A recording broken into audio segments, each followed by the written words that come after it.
Selamat pagi saudara yang dikasihi Tuhan Yesus Kristus. Kita patut bersyukur karena pada pagi hari ini kita masih diberi kesempatan untuk boleh datang kembali memuji dan menyembah Tuhan. Biarlah ibadah pada pagi hari ini menjadi bau yang harum dan menyenangkan bagi Tuhan. Mari kita awali dengan berdoa. Ya Tuhan, terima kasih untuk kesempatan pada pagi hari ini, di mana Engkau masih memberi kami nafas untuk kami boleh beraktivitas. Biarlah ibadah yang akan kami selenggarakan pada pagi hari ini boleh berjalan dengan baik. Biarlah kami boleh melangsungkan ibadah dengan sepenuh hati, meski terpisah dengan jarak. Terima kasih Tuhan untuk berkat penyertaan dan pemeliharaan Tuhan sampai saat ini. Dalam nama Tuhan Yesus Kristus kami sudah berdoa dan mengucap syukur. Amin. Sebagai ungkapan syukur kita dalam bulan keluarga ini, di mana kita dipersatukan menjadi satu keluarga besar Allah, yaitu di mana Tuhan yang menjadi kepala keluarga itu sendiri, marilah kita menyanyikan lagu Keluargaku Adalah Sorgaku.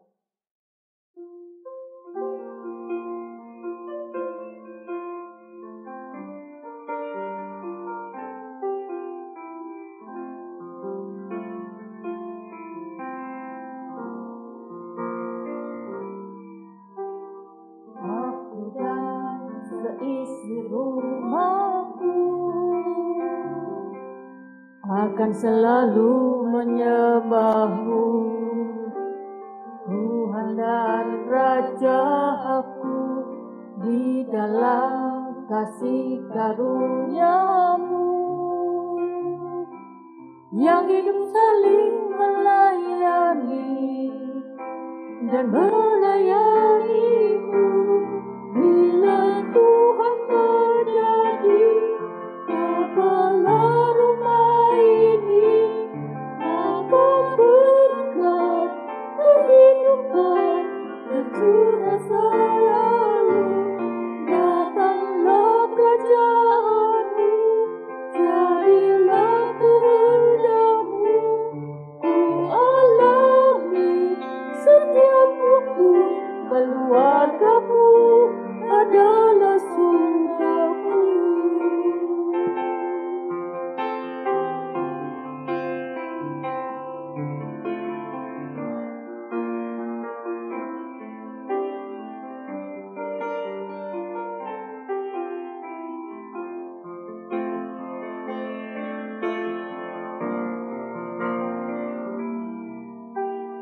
Aku dan seisi rumahku akan selalu menyembah-Mu, Tuhan dan Raja aku, di dalam kasih karunia-Mu yang hidup saling melayani dan melayani-Mu. Bila Tuhan menjadi kepala rumah ini, maka berkat kehidupan tercurah selalu. Datanglah kerajaan-Mu, jadilah kehendak-Mu.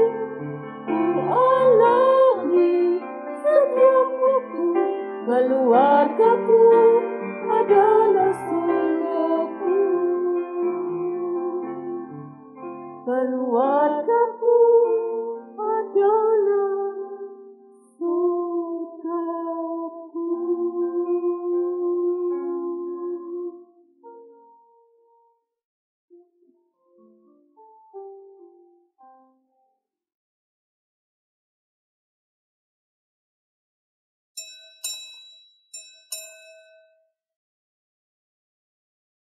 Jemaat diundang untuk bangkit berdiri dan menyanyikan lagu Allah Hadir Bagi Kita.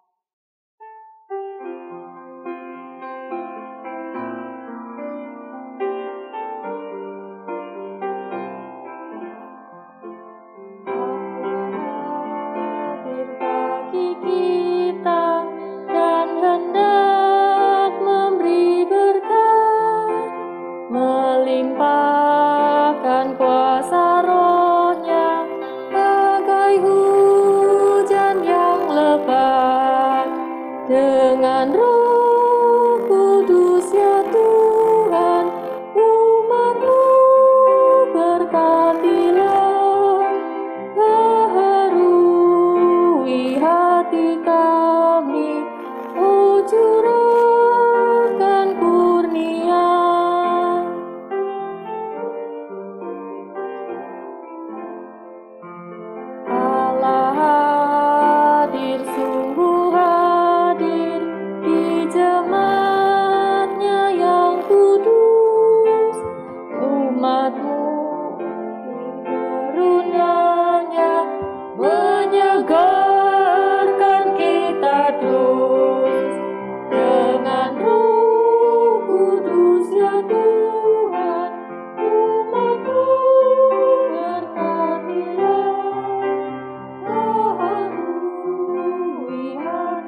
Pertolongan kita adalah dalam nama Tuhan yang menjadikan langit dan bumi.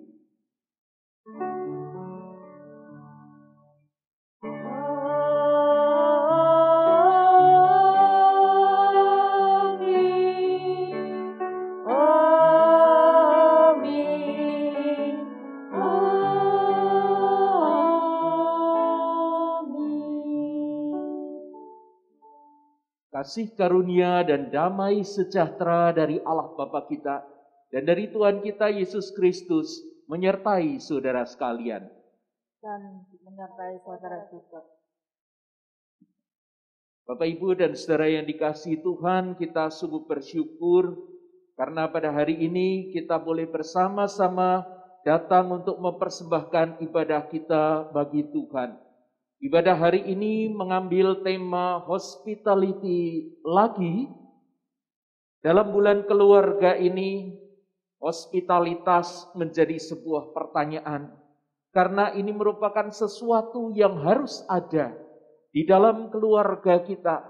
Baik keluarga inti kita maupun jemaat Tuhan sebagai keluarga besar kita. Firman Tuhan di dalam Amsal 16 ayat 24. Mengatakan, perkataan yang menyenangkan adalah seperti sarang madu, manis bagi hati dan obat bagi tulang-tulang. Kata menyenangkan di dalam terjemahan bahasa Indonesia sehari-hari disebut sebagai keramahan. Perkataan ramah serupa madu, manis rasanya dan menyehatkan tubuh. Apakah kita akrab dengan keramahan? Sehingga keramahan kita terlihat dan dirasakan sebagai sesuatu yang manis. Manis bagi hati dan obat bagi tulang-tulang. Kiranya tema hari ini, firman Tuhan yang mengawali ibadah kita ini, menjadi kekuatan bagaimana bersama keluarga kita boleh menciptakan hidup yang indah jika Tuhan berada di dalamnya.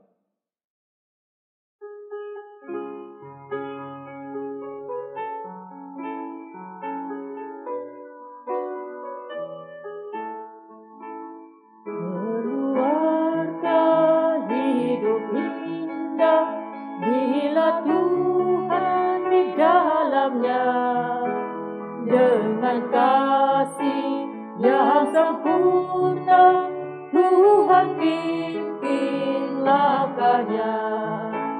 Terima kasih padamu Tuhan, Kau bimbing kami selamanya. Segala hormat, puji dan syukur kami panjatkan kepadamu.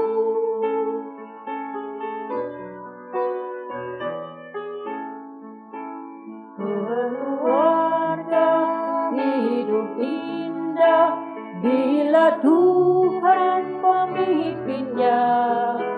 Dalam suka, dalam duka, kita dalam tangannya.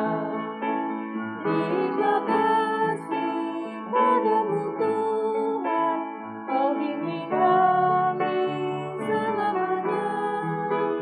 Segala hormat, puji dan syukur kami panjatkan kepadamu. Mari kita bersama merendahkan hati kita di hadapan Tuhan. Kita akan mengakui segala dosa-dosa kita, baik dosa yang telah kita lakukan selama sepekan ini, maupun hal-hal yang kita rasakan ketika datang ke rumah Tuhan, dan kita diingatkan kembali tentang keramahan yang seharusnya ada. Mari kita bersama menaikkan doa pengakuan dosa. Ya Bapa yang penuh kasih, kami menyadari bahwa di dalam kehidupan kami, seharusnya keramahan itu merupakan sifat yang menetap. Keramahan bukan hanya bergantung ketika orang ramah dengan kami. Keramahan bukan hanya kami lakukan ketika suasana hati kami baik. Tetapi keramahan adalah sesuatu yang harus terus-menerus ada, menjiwai setiap bagian kehidupan kami. Karena itu pada hari ini kami mohon ampun, jika hidup kami lebih banyak bukan diisi atau diwarnai dengan keramahan, namun kemarahan di sana sini meletup dan membuat sesama kami mengambil jarak. Karena itu Bapa, biarlah hari ini Engkau menguji hati dan pikiran kami. Jika ada dosa dan kecemaran, kiranya Engkau menyucikan hati kami, supaya hidup kami dijadikan benar. Kami rindu supaya firman-Mu menjadi tumpuan kami yang teguh, sehingga jiwa kami dibangkitkan untuk terus berkarya di dalam hidup kami, sebagaimana Roh Kudus menggerakkan hati kami.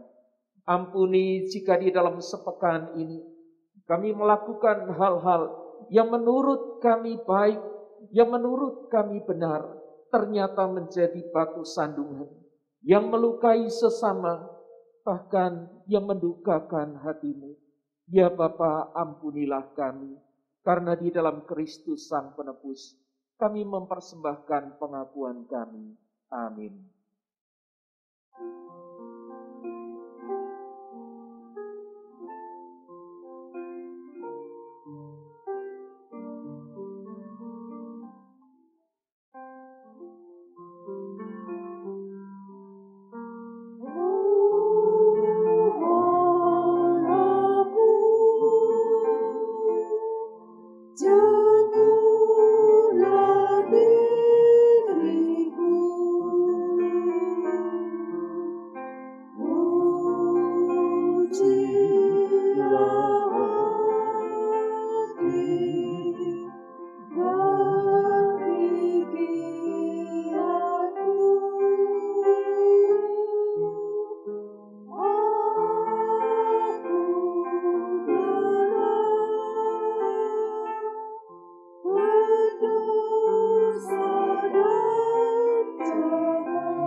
Jemaat Tuhan, bangkitlah di dalam kekuatan Tuhan.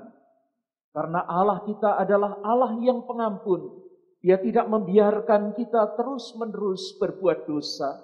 Dan ketika kita menyadari akan kesalahan kita, maka Dia adalah setia dan adil, penuh kasih sayang dan pengampunan. Firman Tuhan di dalam Efesus 4 ayat 32 mencatat satu hal penting. Tetapi hendaklah kamu ramah seorang terhadap yang lain, penuh kasih mesra dan saling mengampuni, sebagaimana Allah di dalam Kristus telah mengampuni kamu. Demikianlah berita anugerah dari Tuhan. Syukur kepada Allah.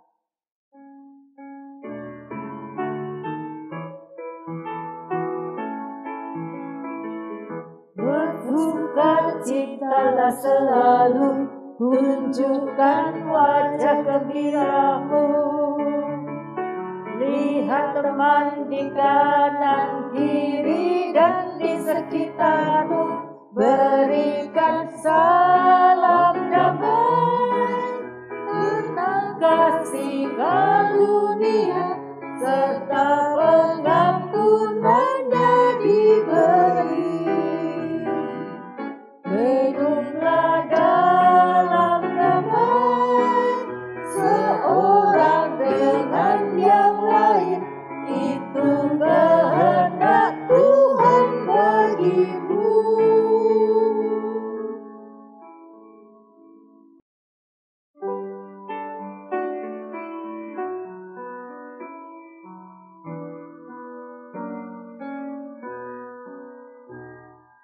Tolong aku Tuhan, bimbing tanganku,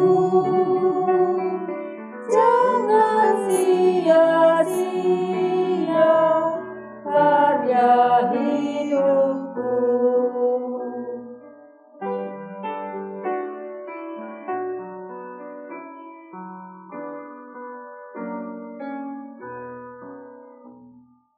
Tuhan yang abadi di dalam hatiku, menunjukkan kasih dan sesamaku. Mari kita satukan hati kita. Kita mau mempersembahkan hati. Kita mau supaya Roh Kudus meletakkan benih firman Tuhan ini di dalam setiap perkumpulan kita. Mari kita berdoa. Ya Bapa, sumber berkat dan anugerah bagi keluarga kami. Kami mengucap syukur karena Engkaulah yang meletakkan kasih.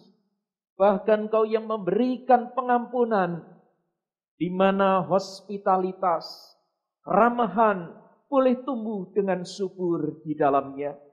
Ketika kami menyadari bahwa kami diampuni, ketika kami menyadari bahwa kami dikasihi, maka keramahan itu akan menjadi sesuatu yang tumbuh secara spontan. Dan biarlah kami senantiasa memberi ruang, sebagaimana kami datang dengan hati pada hari ini, supaya Roh Kudus dapat meletakkan benih firman ini di dalam pergumulan kami. Karena itu bersabdalah dan tuntunlah kami, supaya firman-Mu menjadi sesuatu yang nyata di dalam kehidupan kami. Bahkan hidup kami boleh menjadi karya Allah yang nyata bagi sesama. Kami menyerahkan hati ini di dalam Kristus Sang Firman yang hidup. Amin.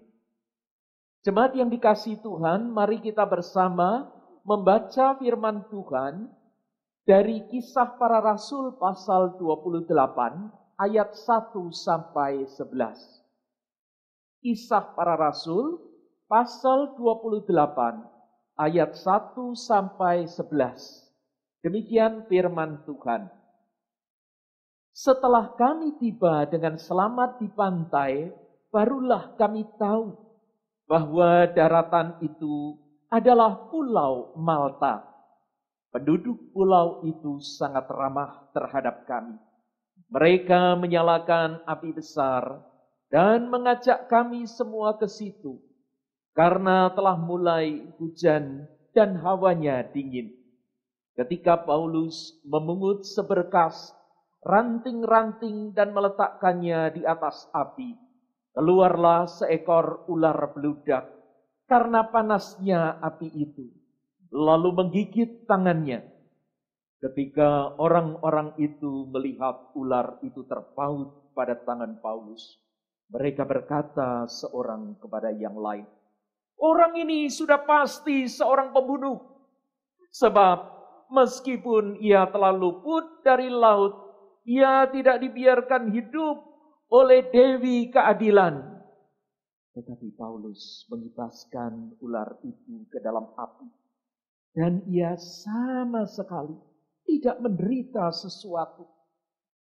Namun mereka menyangka bahwa ia akan bengkak atau akan mati rebah seketika itu juga.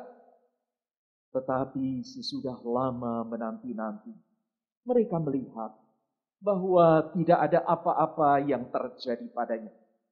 Maka sebaliknya mereka berpendapat bahwa ia seorang dewa. Tidak jauh dari tempat itu ada tanah milik gubernur pulau itu. Gubernur itu namanya Publius.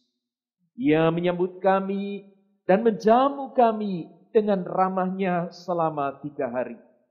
Ketika itu ayah Publius terbaring karena sakit demam dan disentri.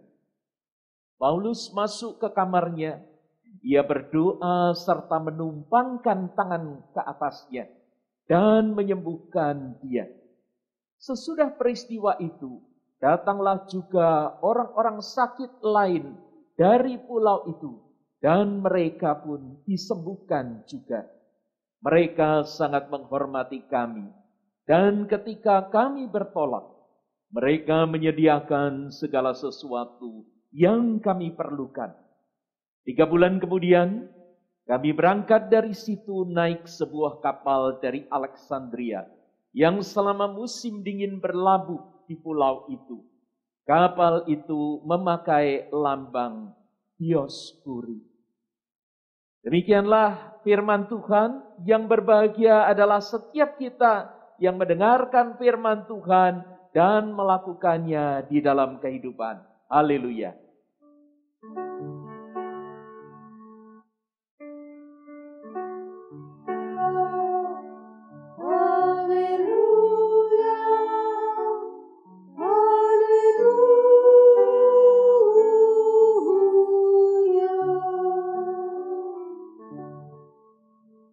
Jemaat yang dikasihi Tuhan, sesuai dengan tema tahunan kita, komunitas pemelihara. Maka sangatlah tepat kalau dalam bulan keluarga ini kita fokus untuk berdiri sebagai satu komunitas. Stand as one community. Pada minggu pertama kita telah diingatkan bahwa keluarga harus menjadi komunitas kasih yang memulihkan dan menguatkan. Dan pada minggu yang kedua kita diajak untuk mengambil komitmen agar membentuk komunitas yang solid hingga tidak mudah terpecah. Minggu ini tema hospitalitas menyadarkan kita bahwa keramahan menjadi perekat yang akan mengantar keluarga kita. Dan gereja ini sebagai keluarga besar kita menjadi komunitas yang kokoh, yang tidak terpisahkan. Topik inilah yang akan kita bahas pada minggu depan. Hospitalitas adalah hal penting yang menjadi perekat antar anggota dalam sebuah komunitas.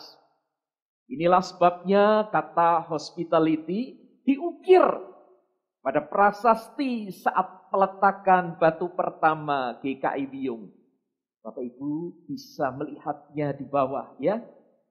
Agar jemaat mengingat nilai yang dihidupi dalam komunitas GKI Wiyung ini.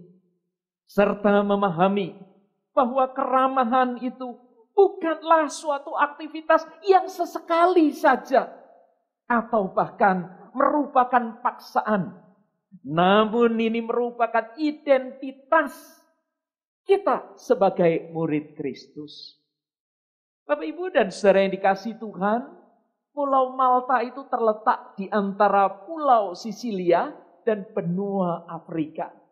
Pulau yang panjangnya 32 km dan lebarnya 20 km ini adalah pulau terjauh dari benua Eropa. Tentu saja ini kalau dibandingkan dengan pulau-pulau lain yang ada di Mediterania. Pulau yang dihuni oleh keturunan Venesia ini jaraknya sekitar 97 km dari Pulau Sisilia. Bapak Ibu dan saudara yang dikasihi Tuhan, kalau kita perhatikan ada paradoks yang muncul. Memang ini lebih kelihatan dari teks asli pada ayat 2. Karena di situ ada kata berberoi. Barbaroi itu kalau kita ingat kata barbar ya, artinya adalah barbar. Ini memang dalam terjemahan bahasa Indonesia tidak muncul. Ternyata menunjuk kepada penduduk Pulau Malta. Namun pada ayat yang sama, itu juga muncul kata filantropian. Ya. LAI menerjemahkan sebagai ramah. Nah, penyebutan barbaroi ini muncul sebagai kesan awal kepada penduduk Malta. Diduga kesan ini muncul ketika melihat cara bicara atau bahasanya. Atau juga mungkin merupakan penampilan gayanya dari penduduk Malta. Kenapa dikatakan paradoks? Ini menjadi paradoks karena kesan awal ini ternyata tidak sesuai dengan kenyataan penduduk Malta. Kalau kesan awalnya barbar, ternyata penduduk Malta ini ramah. Ini tentu saja merupakan paradoks. Malta di dalam bahasa Kanaan itu berarti tempat perlindungan. Nah, ternyata Pulau Malta ini benar-benar menjadi tempat perlindungan bagi Paulus. Bapak, Ibu, dan saudara yang dikasihi Tuhan, keramahan memang tidak selalu nampak pada tampilan luar. Namun keramahan yang benar itu mestinya menetap, konstan, konsisten.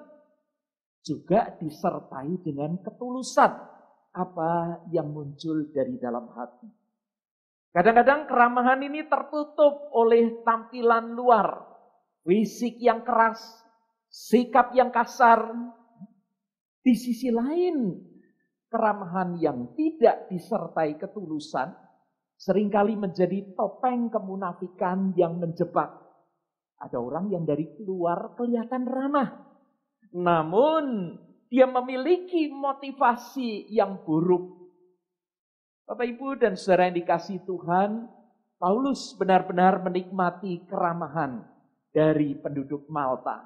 Mari kita melihat dari ayat-ayat tadi. Kalau Bapak, Ibu, saudara-saudara di rumah bisa tetap membuka Alkitab, bacaan kita, maka kita akan bisa memperhatikan ada banyak hal yang dinikmati oleh Paulus, merupakan bentuk keramahan dari penduduk Malta. Yang pertama, Paulus bisa diterima di Pulau Malta.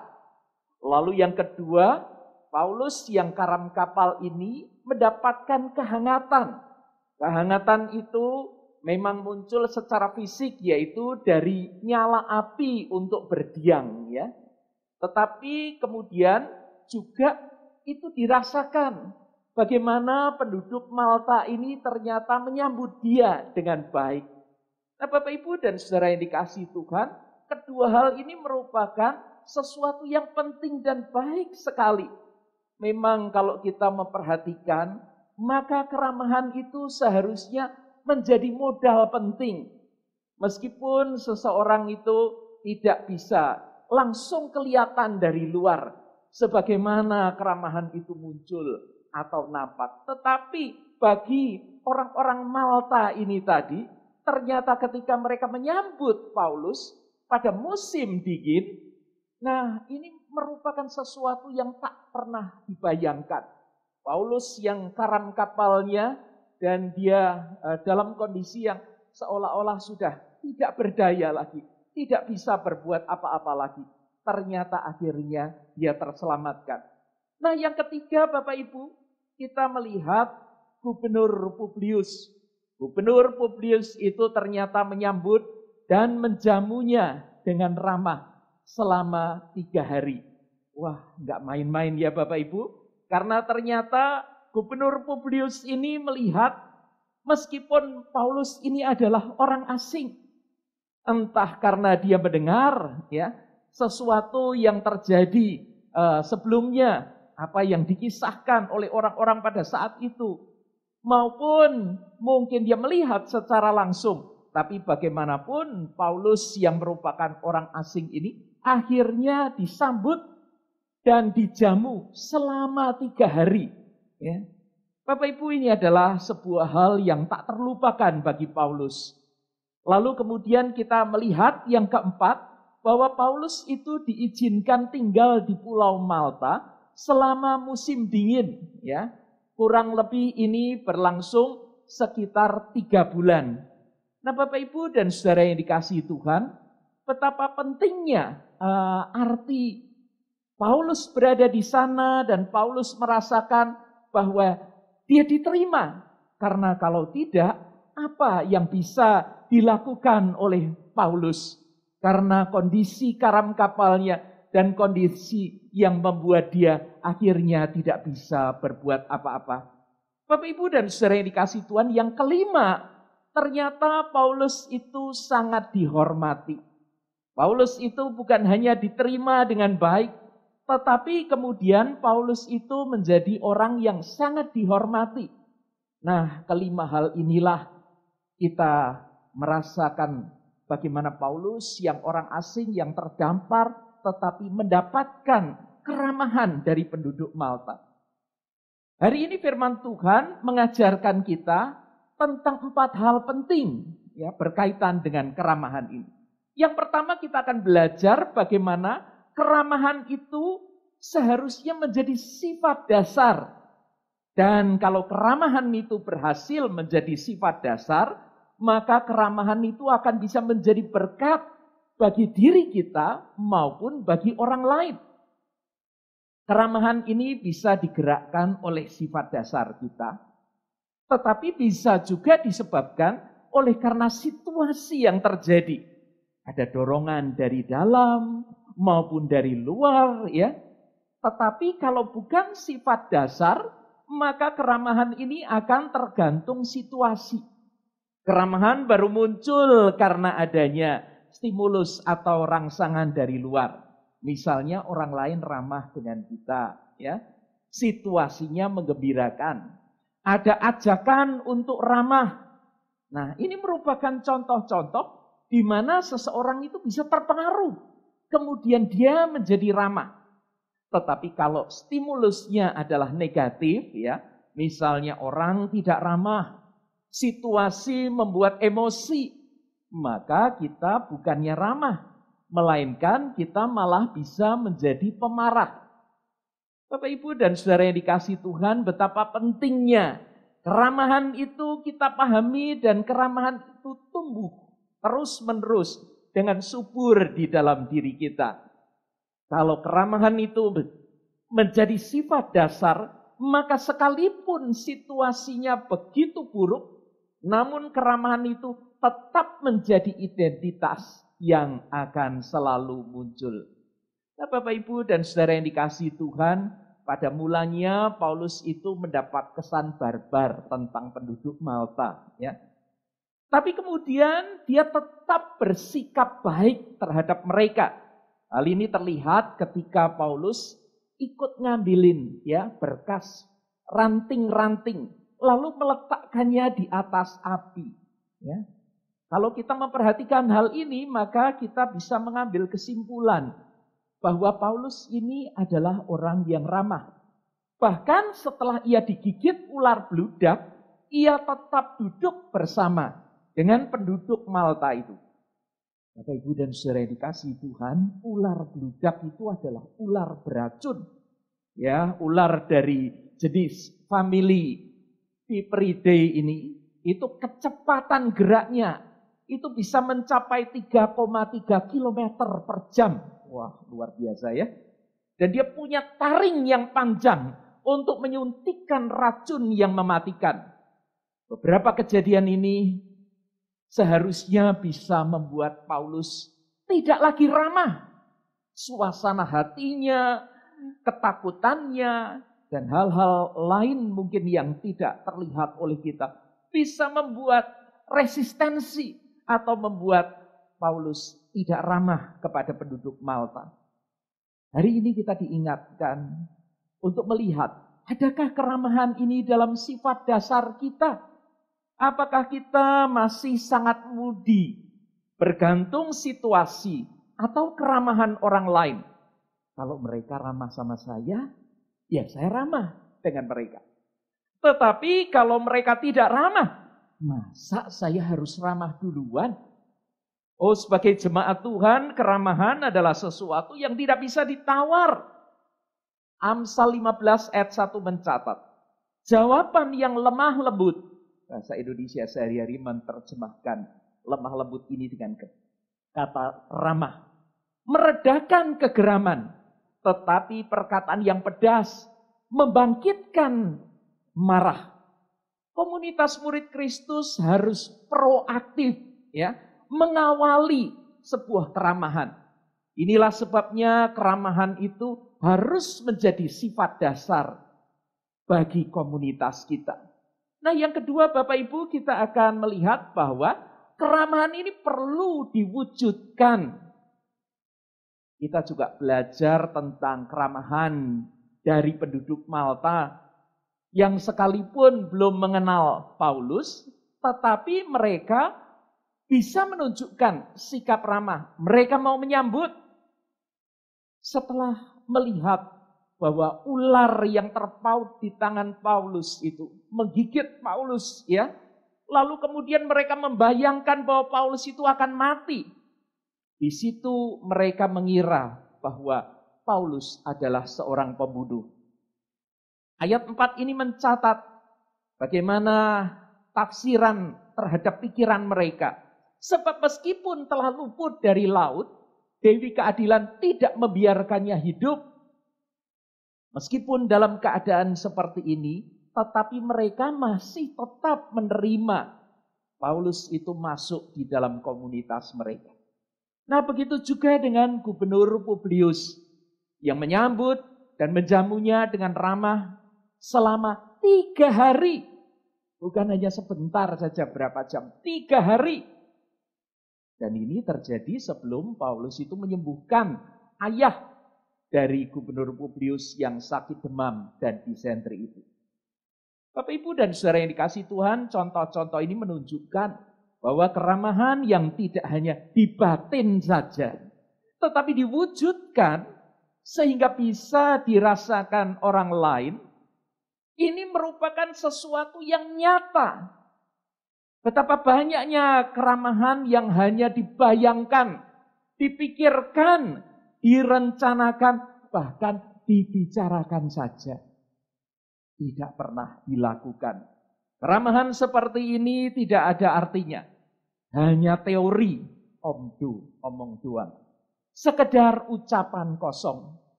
Keramahan yang terwujud akan memotivasi, mempengaruhi orang lain. Bapak Ibu dan saudara yang dikasihi Tuhan, bagian yang ketiga, keramahan itu menjadi sarana bagi Allah untuk menyatakan karyanya.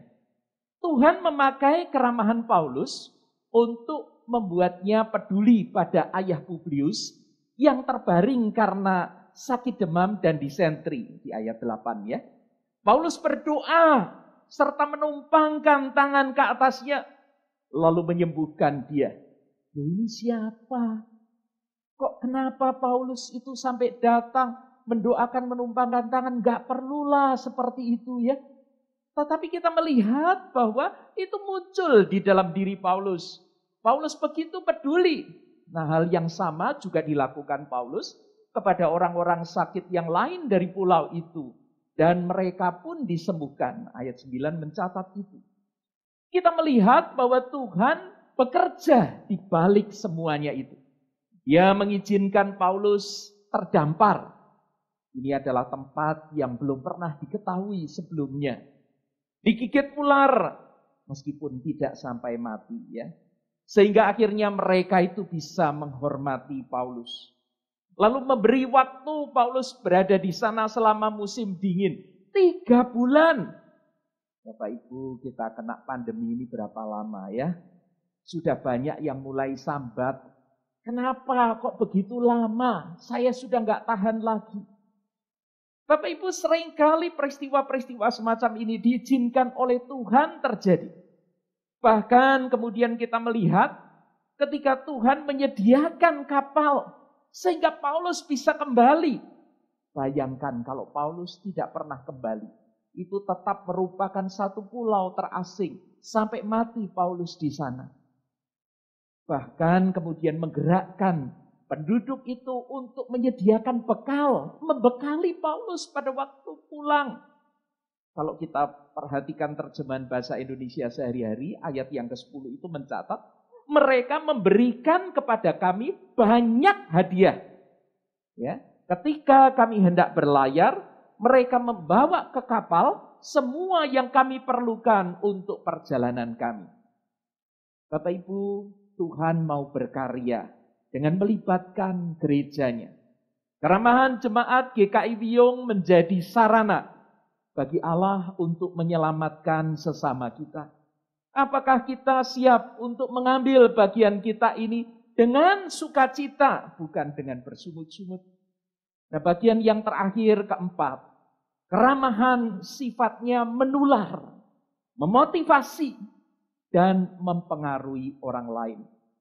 Bapak Ibu, keramahan itu punya efek domino. Keramahan penduduk menguatkan keramahan Paulus.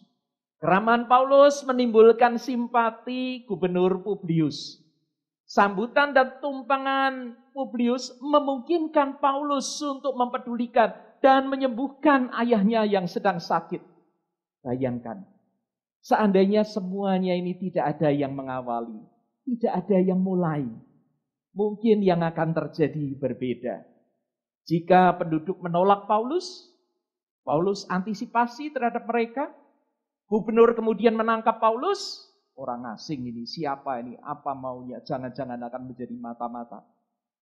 Tentu tidak akan terjadi kesembuhan di sana. Paulus tidak bisa berkarya, dan karya Allah tidak dinyatakan di sana. Jemaat Tuhan, mari kita mengawali keramahan ini dengan penuh semangat, tanpa harus terpengaruh respon negatif yang muncul. Kalau keramahan itu menjadi sebuah awal yang baik, maka mestinya kita yang lebih dahulu memulainya. Karena ini akan memberikan pengaruh kepada orang lain. Keramahan akan menular dengan cepat, mengubah dunia.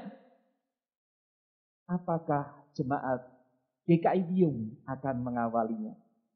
Bapak Ibu, ingatlah kata hospitality yang tertulis di prasasti di bawah. Itu mengingatkan jemaat ini dibangun supaya keramahan itu dirasakan oleh masyarakat.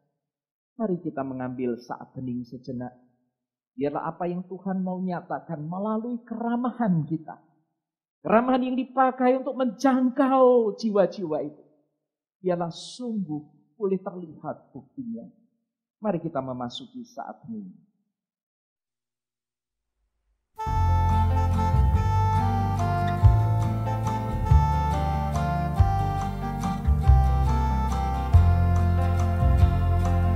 Satukan kami ya Tuhan, satukan dengan ikatan yang kuat. Satukan kami ya Tuhan, satukan dengan kasih-Mu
diundang bangkit berdiri. Marilah kita bersama dengan umat Allah di masa lalu, masa kini, dan masa depan. Mengingat pengakuan pada baptisan kita, menurut pengakuan iman rasuli yang berbunyi demikian.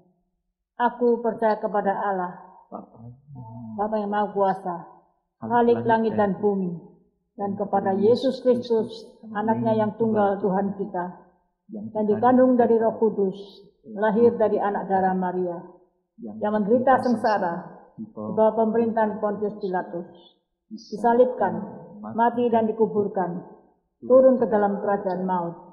Pada hari yang ketiga, bangkit pula dari antara orang mati, naik ke surga, duduk di sebelah kanan Allah, Bapa yang Maha Kuasa.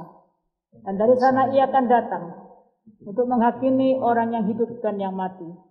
Aku percaya kepada Roh Kudus, gereja yang kudus dan am, persekutuan orang kudus, pengampunan dosa, kebangkitan orang mati, dan hidup yang kekal. Amin. Silakan duduk. Mari Bapak Ibu dan Saudara yang dikasihi Tuhan, kita bersama menaikkan doa-doa yang menjadi pergumulan kita bersama. Nanti di akhir doa ini kita akan bersama menaikkan doa Bapa kami dalam bentuk pujian. Bapa, keramahan yang ada di dalam diri kami tidak tercipta dengan sendirinya. Namun pengampunan yang Kau berikan membuat kami merasakan damai sejahtera. Hidup kami tidak lagi dikejar-kejar dosa. Kami mendapatkan kepastian keselamatan. Itu menjadi sesuatu yang penting, yang menggerakkan bagaimana kami bisa memiliki hidup keseharian yang ramah. Karena itu tolonglah kami. Jika Engkau sudah menyelamatkan kami, mengampuni dosa-dosa kami, bahkan mengirimkan orang-orang yang senantiasa menunjukkan keramahan, menjadi teladan yang nyata di dalam kehidupan kami. Maka biarlah kami pun boleh menyambut keramahan itu juga dengan keramahan hati kami. Bahkan ketika kami menghadapi situasi yang sulit, suasana hati yang tidak selalu baik, maka biarlah keramahan itu tetap ada dan menjadi milik kami. Bapa, pada saat ini kami ingin berdoa untuk hamba Tuhan, untuk majelis jemaat dan segenap aktivis dari GKI Wiyung. Kami berdoa Tuhan, supaya GKI Wiyung Royal Resident ini menjadi tangan-Mu yang menyentuh orang-orang yang terluka, mereka yang membutuhkan keramahan, mereka membutuhkan kekuatan, supaya gereja-Mu di tempat ini menjadikan kesaksian firman Tuhan sesuatu yang nyata. Dan jemaat ini menjadi jemaat yang terbuka, sehingga setiap orang yang Tuhan kirimkan datang ke tempat ini, masuk di dalam komunitas ini, merasakan kehangatan, hospitalitas itu. Bapa, pada saat ini Engkau melihat kerinduan kami akan kebutuhan seorang hamba Tuhan, pendeta jemaat. Kami mohon supaya Tuhan mengirimkan orang yang tepat untuk melayani Tuhan. Orang yang sungguh-sungguh mencintai jemaat-Mu. Gembala yang mencintai domba-dombanya. Kami berdoa ya Bapa, karena kami percaya Engkau adalah Sang Gembala Agung yang tak pernah membiarkan domba-domba ini tanpa gembala. Bapa, kami juga ingin berdoa untuk persiapan rapat kerja. Kami mohon supaya Tuhan mempersiapkan kami dengan baik. Supaya bagian yang harus kami pikirkan secara serius ini merupakan persiapan kami untuk karya Allah di masa mendatang boleh dinyatakan kepada kami. Dan dengan membicarakan, mempersiapkan semuanya itu, maka kami boleh mengambil bagian kami dengan penuh tanggung jawab. Bapa, kami mau terus berdoa untuk bangsa dan negara kami. Kami mau berdoa Tuhan untuk penanganan pandemi ini. Tuhan, perlu campur tangan-Mu Tuhan. Karena Engkau yang penuh kuasa ini lebih dari segala sakit penyakit ini. Terlebih dari itu kami juga ingin berdoa. Mereka yang ada di garis depan, para medis, Engkau mampukan mereka untuk bisa melayani dengan baik. Bersama-sama dengan saudara-saudara kami yang saat ini sedang berjuang karena kondisi mereka, kondisi kesehatan mereka yang lemah. Karena terpapar pandemi ini Tuhan. Biarlah virus ini tidak mematikan, tetapi sungguh Tuhan membuat kami terus berserah kepadamu Tuhan. Berikanlah harapan itu, kuatkan kami satu dengan yang lain, supaya kami terus saling mendukung. Kami juga berdoa untuk pembangunan ekonomi.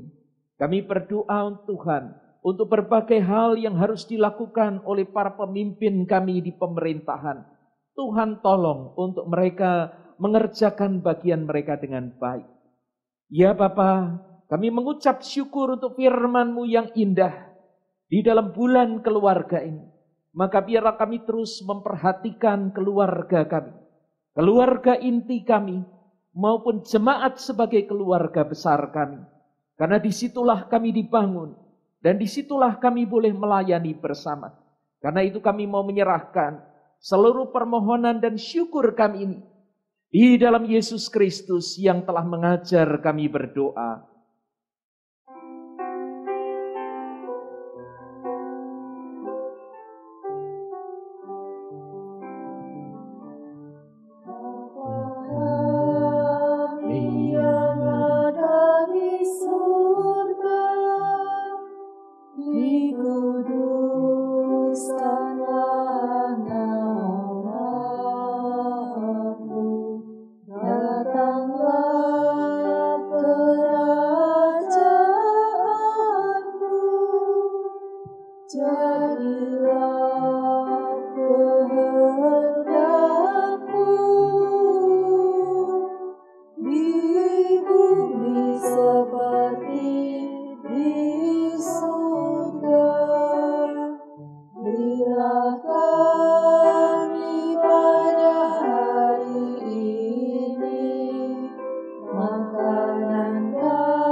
Ada beberapa bartalisan.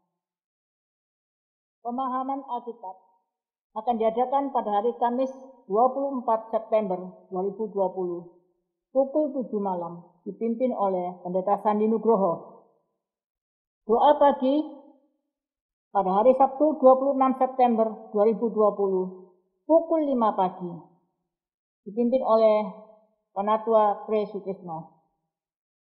Ibadah 27 September 2020 pada pukul 8 pagi akan dibawakan oleh Ibu Hana Yulianik dengan tema Koko yang tak terpisahkan.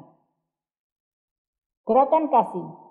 GKI Wiyung akan membagikan sembako bagi jemaat yang membutuhkan. Partisipasi dapat berupa uang atau barang. Barang yang dibutuhkan dapat dilihat pada layar berikut ini. Bagi jemaat yang terbeban dapat menghubungi Bapak Uri. Seminar Komisi Dewasa. Bagaimana mengikuti ketahanan terhadap stres dan menjadi sehat secara mental di tengah pandemi, baik untuk diri sendiri maupun orang di sekitar kita. Mari ikuti seminar Tetap Sehat di Tengah Pandemi yang akan dibawakan pada hari Sabtu 26 September 2020 pukul 6 sore. Dibawakan oleh Ibu Aileen P. Mamahik. Jemaat dapat tetap berkonsultasi dengan hamba Tuhan melalui telepon, WhatsApp, Zoom dengan nomor berikut ini. Layanan pemberkatan nikah gerejawi. Apabila tidak ada surat keberatan yang sah dari jemaat, akan dilayankan peneguhan dan pemberkatan nikah gerejawi pada hari Sabtu 10 Oktober 2020 pukul 10 pagi di GKI Wiyung Royal Residence. Bagi calon pasangan Saudara MDD Perkasa Alimin, anggota jemaat GKI Wiyung Royal Residence, dan Saudari Marlita Yuliana Sidabuke, anggota GKI Darmo Permai. Mohon dukungan doa dari jemaat. Shalom Bapak Ibu Saudara-saudari sekalian. Kami dari Panitia HUT dan Bulan Keluarga 2020 mengucapkan terima kasih atas partisipasi jemaat dan keluarga yang ikut ambil bagian dalam lomba di tahun ini. Berikut adalah video lomba keluarga yang sudah masuk di panitia. Tuhan Yesus memberkati. Halo semua, jadi hari ini kita mau masak ayam woku spesial buat ulang tahun GKI Royal Residence. Tapi sebelumnya kita mau perkenalkan diri dulu ya. Saya Sari Sasabone. Saya Vicky Sasabone. Saya Yohanes Sasabone. Saya Odi Sasabone. Saya Yuni Sasabone. Buat yang penasaran, yuk simak videonya.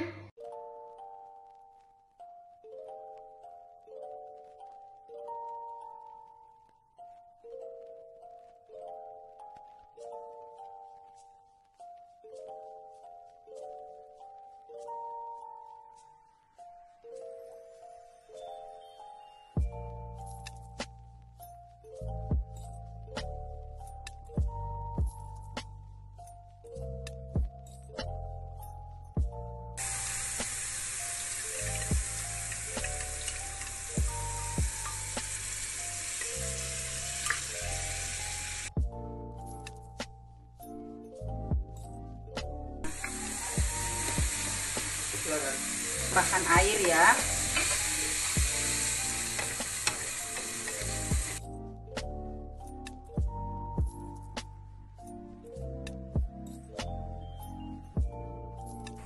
Kita masukkan kaldu. Garam sepisnya cukup 1 biji aja.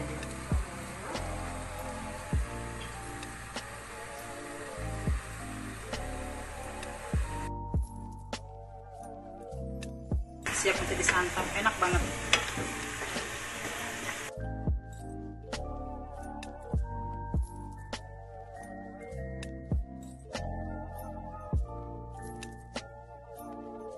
Makanan sudah selesai dimasak dan siap untuk dinikmati bersama. Terima kasih untuk semua yang sudah menonton video kami. Tuhan Yesus memberkati.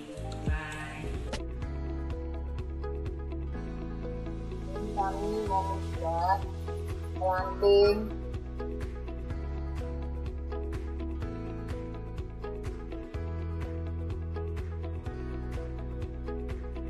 saya dengan cucu-cucu saya yang mengerjakan.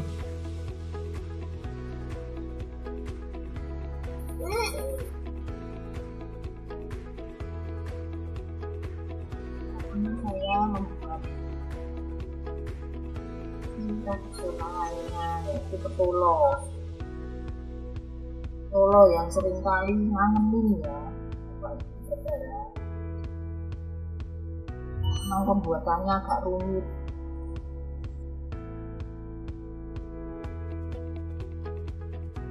Petolo ranting sudah jadi. Ini adalah makanan tradisional yang sering orang cari. Nah, tolonya itu setiap warna ada 6. 6 kali 3 18.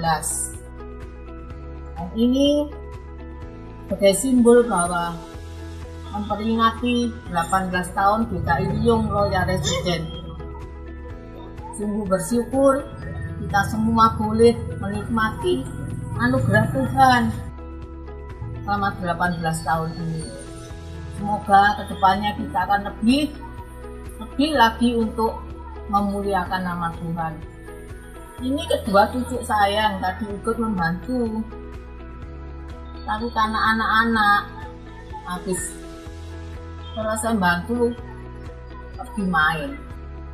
Nah, inilah hasil karya dari kami, keluarga Ibu Leoni di Jalan Lakar 1.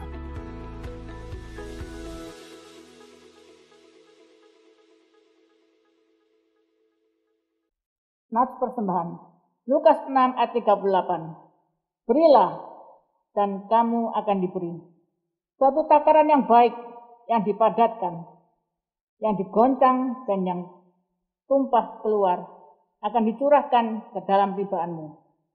Sebab ukuran yang kamu pakai untuk mengukur akan diukurkan kepadamu. Persembahan dapat dilakukan melalui berangkas gereja setiap hari kerja pukul 9 pagi sampai pukul 6 sore, atau transfer ke BCA. Mari jemaat kita akan nyanyikan NKB 134 ayat 1 dan 3.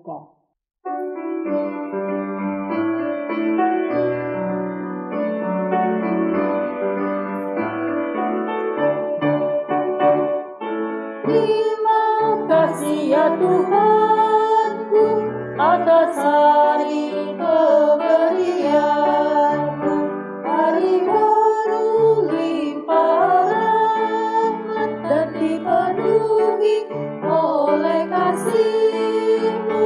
Kau curahkan pada umat-Mu, Kau curahkan pada umat-Mu.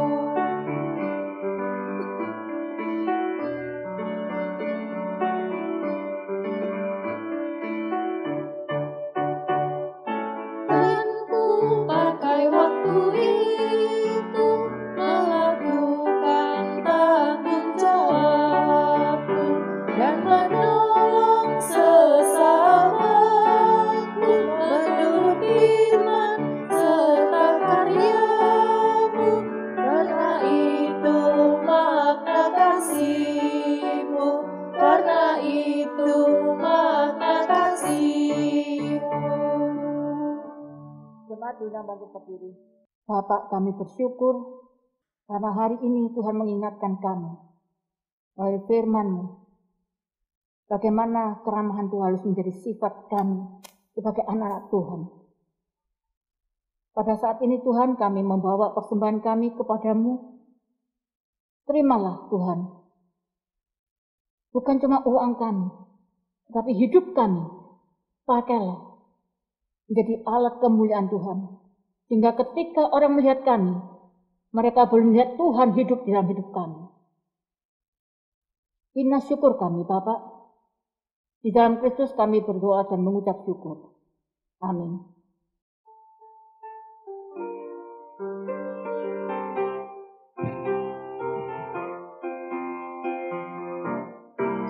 Hati ibadahmu kepada Tuhan,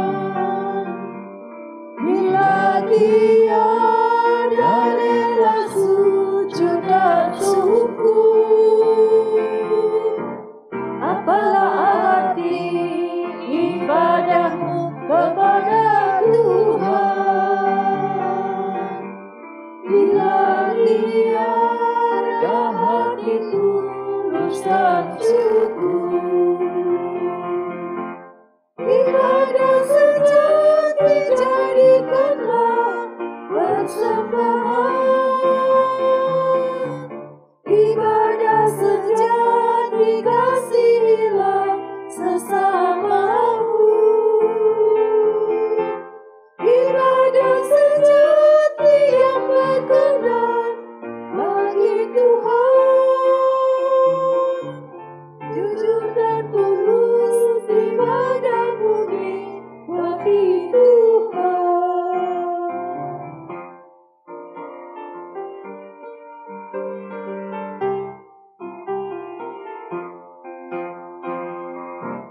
Marilah ikut melayani orang berkeluh,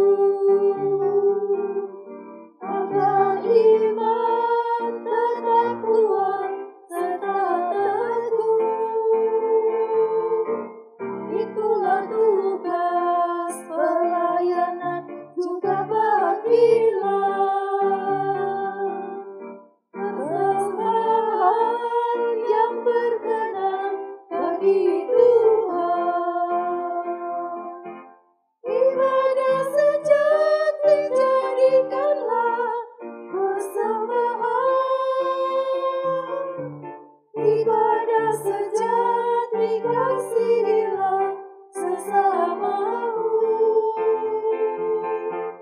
Ibadah sejati yang berkenan bagi Tuhan.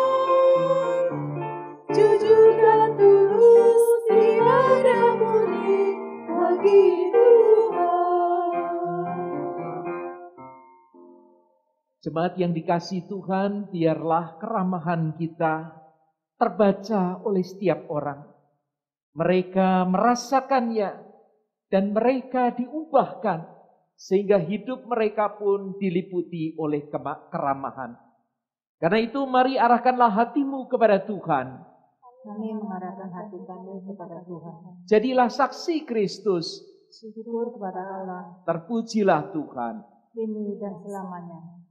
Kiranya kasih karunia dan damai sejahtera dari Allah Bapa, kasih Tuhan Yesus Kristus, dan persekutuan dengan Roh Kudus menyertai saudara sekalian untuk menunjukkan keramahan, sehingga Tuhan boleh memakai menjadi berkat bagi sesama. Amin.